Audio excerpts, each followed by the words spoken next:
बच्चे नूं अपनी गोद के अंदर बिठा के ते उस परमात्मा का जस सुनाउंदियां होया बच्चे नूं तैयार करे, बच्चे नूं बिठाए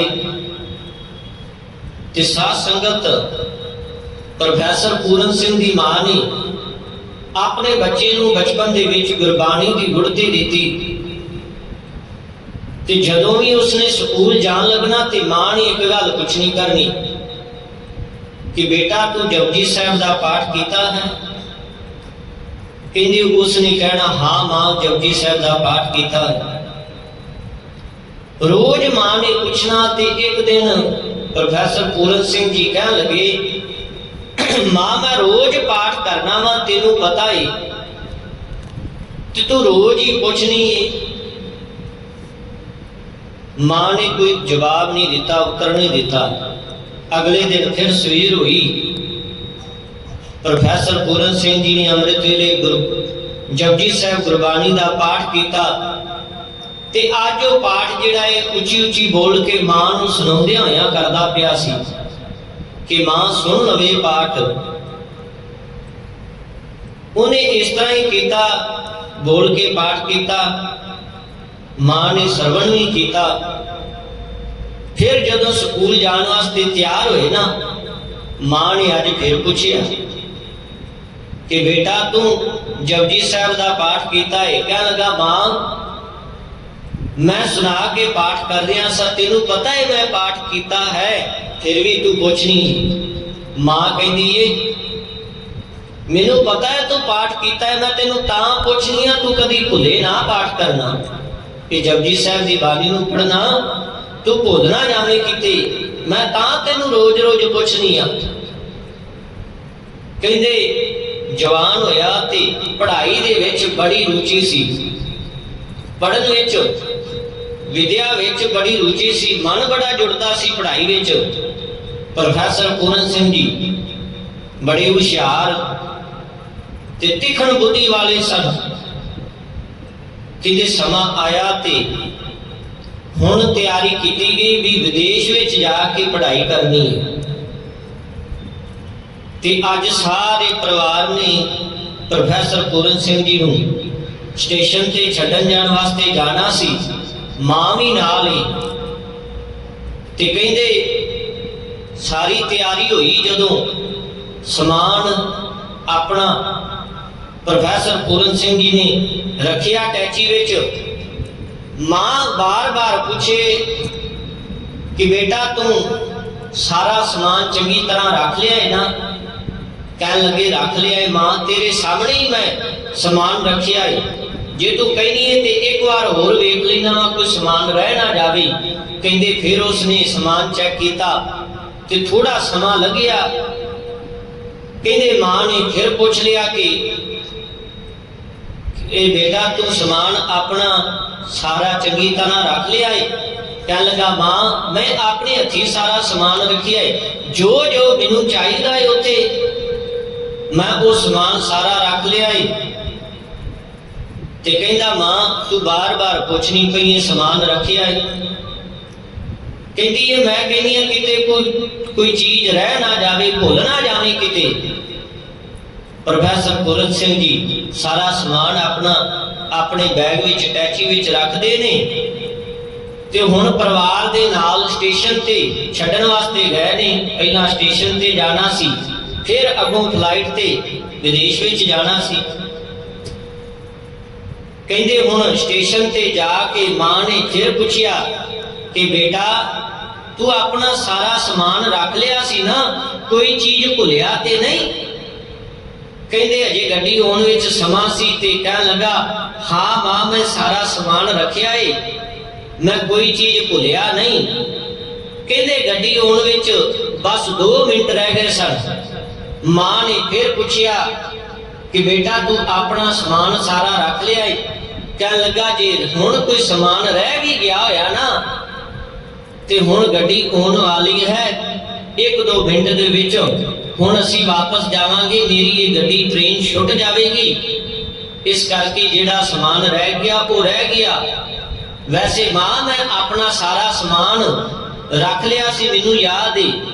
ते मां कहन लगी, पुत्र तू अज जपजी साहब का पाठ किया सी? प्रोफैसर पूरन सिंह जी कहते हाँ मां किया सी। कह लगी तू गुरबाणी का गुटका वो पोथी रखी विच? कहता मां वो नहीं रखी। ते मां दे हथ दे विच झोला सी एक। पहला बुजुर्गां औरतां अपने हथ विच एक झोला रखदियां सन। अजकल थोड़ा रिवाज बदल गया, परस रखन लग पे। समय समय नाल चेंज हुंदा जांदा है मनुख। ते मां ने अपने झोले दे विचों गुरबाणी दी पोथी कढी। कहन लगी आप बेटा इहदे विच जपजी साहब दा पाठ है, तू रोज उथे जाके पाठ करना है। मैनू पता सी तू भुल जाना है, इस करके मैनू याद सी, मैं बार बार तेनू पुछदी सा, तू कहना सा सारा समान रख लिया है। सारा समान मैं रख लिया, पर तू जपजी साहब दी पोथी नहीं रखी। मैं तेनू बचपन तो ये याद करवाउंदी पई आ, बाणी पढ़ाउंदी पई आ, तू रोज ही जपजी साहब का पाठ करना से। हुण तू विदेश विच चला है, उथे भी जाके तू भुली ना, पाठ रोज करी। कहंदे प्रोफैसर पूरन सिंह ट्रेन आई, जपजी साहब की पोथी रखी, ट्रेन विच बैठे ते कहंदे अगे जाके फ्लाइट पकड़ी ते विदेश पहुंच गए।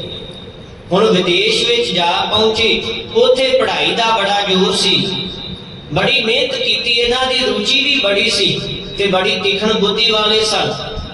बड़ी मेहनत की, पढ़दियां पढ़दियां समा किवें बतीत हो गया पता नहीं लग्या। पर इन्हां ने याद रहा कि मां ने यह भी कहा सी जपजी साहब का पाठ करना है। कहंदे इन्नी भज दौड़ सी, पढ़ाई का इन्ना जोर सी कि भुल गया कि जपजी साहब का पाठ भी करना है। कहते ने कि उथे कोई साधुआं का प्रभाव जिहड़ा है, जिहड़ा बच्चा हुण पढ़ाई दे विच चंगा होवे ते हरेक धर्म के लोग कहते हैं कि ये बच्चा, ये विद्यार्थी साडे धर्म विच होना चाहिए। खास करके अज संसार दे विच ईसाई धर्म वाले कहते हैं कि जिवें कॉन्वेंट स्कूल खोले गए ने, जिहड़े बच्चे तिखन बुद्धि वाले नहीं वो इत्थे पढ़ना आके उन्होंने ईसाई मत के धारनी बनाया जा रहा है। देखो संसार दे विच बड़े रहबर आए, पर जदों संसार विच रहबर आए ना, धन श्री गुरु नानक देव जी महाराज जी भी आए। उन्हां दी 10वीं जोत गुरु गोबिंद सिंह साहब जी महाराज, सतगुरु जी ने किसी को ये नहीं कहा कि आन करके तुसी सिख धर्म नूं धारण करो, अमृत छको। गुरु साहब जी के जीवन नूं वेखदे होया, उन्हां दी छवि नूं वेखदे होया सतगुरां जी नूं ते उन्हां दे चरनां दे विच आण के लोग नतमस्तक हो करके गुरु साहब जी पासों सिੱਖੀ दी दात प्राप्त करते सन। ते साध संगत जिहड़े प्रोफैसर पूरन सिंह सन, उन्हां दे मन दे उत्ते कुछ ऐसा प्रभाव पिया साधुआं दा ते साध संगत को साधु को जोगी बन गए ते उन्होंने अपने केस भी कतल करवा दिते। कहते समा कुछ बतीत हो गया, लंघ गया, हुण सिर के उत्ते केस भी नहीं रहे, जपजी साहब का पाठ भी करना भुल गए। इन्नी भज दौड़ जिंदगी दी। जदों वापस परते उस समय फोन नहीं सन, मां नूं चिट्ठी लिखी कि मैं फलाने दिन इस फलाने स्टेशन ते फलाने बजे मैं पहुंचागा। कहते मां गई स्टेशन ते, हुण पुत्र नूं वेखण दी लालसा सी, समा वावा बतीत हो गया सी कि मेरा पुत्र विदेश दे विचों पढ़ के आ रहा है। कहते प्रोफैसर पूरन सिंह जी आए ते मां स्टेशन ते खड़ी है, अज वेख रही है अपने पुत्र की राह तक रही है। कहते प्रोफैसर पूरन सिंह जी आके सामने खड़े ने, मां ने पछाणिया नहीं क्योंकि सिर के उत्ते केस नहीं सन, कतल करवा दिते, साधु बन गए, जोगी बन गए। कहते ऐसा प्रभाव पिया उन्होंने जीवन उत्ते ते अज वो कोल खड़े ने ते मां ने पछाणिया नहीं। मां राह पे तकदी है पर वो कोल खड़े सन, हसन लग पे, कह लगे मां तू मैनू पछाणिया नहीं? कहती नहीं। कह लगा मैं तेरा पुत्र हाँ, कोई पूरन सिंह। मां जी धाहां मार के रोन लग पई, मां दियां धाहां निकल गईयां। कह लगे मैं तेनों विदेश विच भेजिया सी पढ़न वास्ते, तू चंगी मत लैके आवें, पढ़ के आवें। पर साध संगत कह लगी मेथों केड़ी भुल हो गई, जां फिर मैं जाके गुरु नानक देव जी महाराज जी तो पूछांगी कि मेरी परवरिश दे विच की कमी सी कि उत्थे जाके इन्हें केस कतल करवा दिते। ये जोगी बन गया, साधु बन गया, इन्हें अपना धर्म छड़ दिता। ते साध संगत मां जदों ये गल कही ते कहन लगा मां हुण रोंदी पई, कहंदा मां हुण मैं योग दे विच इन्ना पक्का हो गया वां, साधु बन गया वां, अपने मन नूं इन्ना पक्किया कर लिया, तेरे रोण दा भी असर नहीं हो रहा मेरे ते। मां ने अपने पुत्र नूं छाती नाल नहीं लाया, गल नाल नहीं लाया, कहंदे मां वापस चली गई। कहन लगी तू मेरा पुत्र नहीं। कहंदे प्रोफैसर पूरन सिंह जी उन्हां दी संगत दे विच चले गए। कुछ समा बाद कहंदे कॉन्फ्रेंस होनी सी जिथे सारे धर्मां दे विद्वान सज्जन जिहड़े ने बुलाए गए, इकट्ठे कीते गए। उन्हां विच आप सब नूं पता होवे जिहड़े गुरबाणी पढ़दे ने, पंजाबी साहित्य नूं पढ़दे ने, ते एक बड़े वड्डे राइटर होए ने, बड़े वड्डे विद्वान भाई वीर सिंह जी लखारी भी ने। ते भाई वीर सिंह जी उस कॉन्फ्रेंस दे विच पहुंचे ते कहंदे प्रोफैसर पूरन सिंह जी नूं पता लगा कि भाई वीर सिंह जी आए ने। ते उस समय इन्ना प्रबंध नहीं सी, कमरे बड़े थोड़े ने। प्रोफैसर पूरन सिंह दे नाल उन्हां नूं कमरा दिता गया ते प्रोफैसर पूरन सिंह जी मुस्कुराउंदे ने, कहंदे पंजाबी दे सिख धर्म दे महान विद्वान भाई वीर सिंह जी आ रहे ने, मैं उन्हां नूं अपने विचार दे नाल, हुण जोगी साधु बन चुके सन, मैं उन्हां नूं अपनी विचार दे नाल हरा देवांगा, उन्हां दे नाल विचारा करांगा। ते तीखण बुद्धि सन, कहंदे मैं उन्हां नूं हरा देवांगा। मुस्कुराउंदे ने, हसदे ने। कहंदे रात जदों इकत्तर होए, एक कमरे दे विच मेल होया, बड़ियां विचारां होईयां आपस दे विच। ते कहंदे ये विचारां चलियां आपस दे विच। ते रात जदों लंघ गई, अमृत वेला होया ते भाई वीर सिंह जी ने अमृत वेले गुरु नानक देव जी महाराज जी की पावन पवित्र गुरबाणी जपजी साहब का पाठ शुरू किया। ते अज प्रोफैसर पूरन सिंह जी जो साधु जोगी बने हुए सन, इन्हां प्रभाव पिया सी मन दे उत्ते, जपजी साहब पढ़ना भी छड़ दिता सी। कहंदे वो आराम कर रहे सन, नाल ही लंबे पे सन। इधर भाई वीर सिंह जी उठ के जपजी साहब का पाठ करन लगे। जदों एक ओंकार सतनाम करता पुरख निरभव इस तरह पाठ शुरू कर दिता। कहंदे जिस वेले पढ़ते सन ते प्रोफैसर पूरन सिंह दे मन दे उत्ते गुरबाणी दा प्रभाव भी पैण लगा। गुरबाणी दा प्रभाव जिहड़ा है उन्हां दे मन दे उत्ते पैण लगा कि मैं बचपन दे विच पाठ करदा रहा हां। कहते जदों वो पाठ करदियां इन्हां पौड़ियां ते पहुंचे, खेतवार ना जोगी जाने रुतमा ना कोई, जा करता सृष्टि को साजी आपे जाने सोई, लख पाताला पाताल लख आगासा आगास। कहन लगे जदों ये पौड़ियां पढ़ियां ते प्रोफैसर पूरन सिंह दे मन दे विच आया कि जोगियां ने, साधुआं ने ते धरती दे कुछ कोई ब्रह्मंड खंड दसे ने।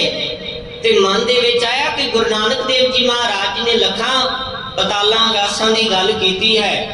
केते चंद सूरज, कहंदे केते बड़े चंदा सूरजां दी गल कीती है, तारियां दी गल कीती है, पर इन्हां ने ते कुछ गिनती दसी है। कहंदे मैं इन्ने वड्डे गुरु नानक देव जी महाराज जी दी पावन गुरबाणी दा लड़ छड्ड के ते मैं इधर भटकदा पिया वां।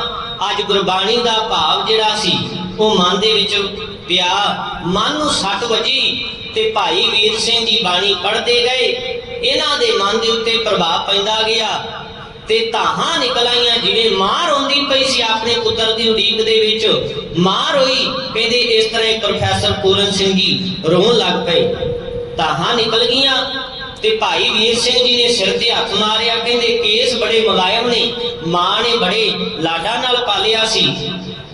ते कहंदे उन्हें रोंदियां होइयां सारी वारता दसी कि मैं विदेश विच गया, मां ने गुरबाणी की पोथी भी दिती सी, पर मैं इन्हीं जिंदगी की भज दौड़ विच, पढ़ाई लिखाई दे विच सब कुछ छड़ दिता। कहंदे मैं गुरु नानक देव जी का पल्ला छड़ दिता, दर छड़ दिता। अज जदों धाहां निकल गईयां मन दे उत्ते सट वजी ते कहंदा रोंदिया रोंदिया अपनी मां नूं चिट्ठी लिखी। कहंदा मां तेरा ओही पुत्र प्रोफैसर पूरन सिंह जिहड़ा बचपन दे विच तू पालिया सी, जिहड़ा तेरे नालों विछड़िया सी, अज ओही तेनू मिलन वास्ते आ रहा। कहंदे जदों हुण मिलन वास्ते गया ते मां ने घुट के गल ना लाया। मां ने पूछया अज तू जपजी साहब दा पाठ कीता? कहंदा हाँ मां अज मैं जपजी साहब दा पाठ करके आया। साध संगत जदों असीं गुरु नानक देव जी दा दर छड़ दिंदे आ, भटकना दे विच पै जांदे आ इस संसार दे विच, इस करके गुरु दा दर कदी ना छड्डीए। जिहड़े लड़ सानू मापियां ने लाया होवे ते असीं मां प्यो दा दसे होए मार्ग ते चलदे आया उस रस्ते नूं कदी ना छड्डीए। मां जिहड़ी अपने बच्चे नूं धर्म वाले पासे जोड़दी है। अज तुहानूं भी सबना नूं बेनती है कि सारियां मावां यतन करन अपने बच्चियां नूं धर्म बारे भी कुछ दसन, इतिहास बारे भी कुछ दसन। ते साध संगत ज्यों-ज्यों साडे बच्चियां नूं नॉलेज होवेगी ते बच्चे आपे उठ के अमृत वेले गुरबाणी दा जाप जी मां प्यो करनगे, मां उठ के अमृत वेले पाठ करेगी ते बच्चे भी जरूर करनगे। जे मापे नहीं उठते तो बच्चियां किथे उठन। साध संगत के सबना दा फर्ज है ते एक मां ही है जिहड़ी बच्चे दा पहला स्कूल है बच्चे नूं पढ़ा सकदी है। सतगुरु जी किरपा करन ते प्रोफैसर पूरन सिंह जी कहंदे एक मां तू सै जिन्हें मैनू जन्म दिता है, एक मां गुरबाणी है जिन्हें मैनू मत दी। अज मैं जपजी साहब की बाणी नूं सुन के अपने जीवन नूं फिर बदल लिया है। मैनू चंगी मत आई है ते मैं अपने जीवन नूं सबलियां दिया करदा वां। साध संगत असीं भी अपने जीवन नूं सबलियां कर लीए, गुरबाणी पढ़ लीए, सिमरन कर लीए, सेवा कर लीए, ताई साडे लोक ते परलोक सहेजे होणगे। सो इतनियां बेनतियां विचारां प्रवान करनियां। गुरु ते गुरु की संगतां बख्शण जोगन बख्शो परवानू फतेह। आखो जी वाहिगुरु जी का खालसा वाहिगुरु जी की फतेह।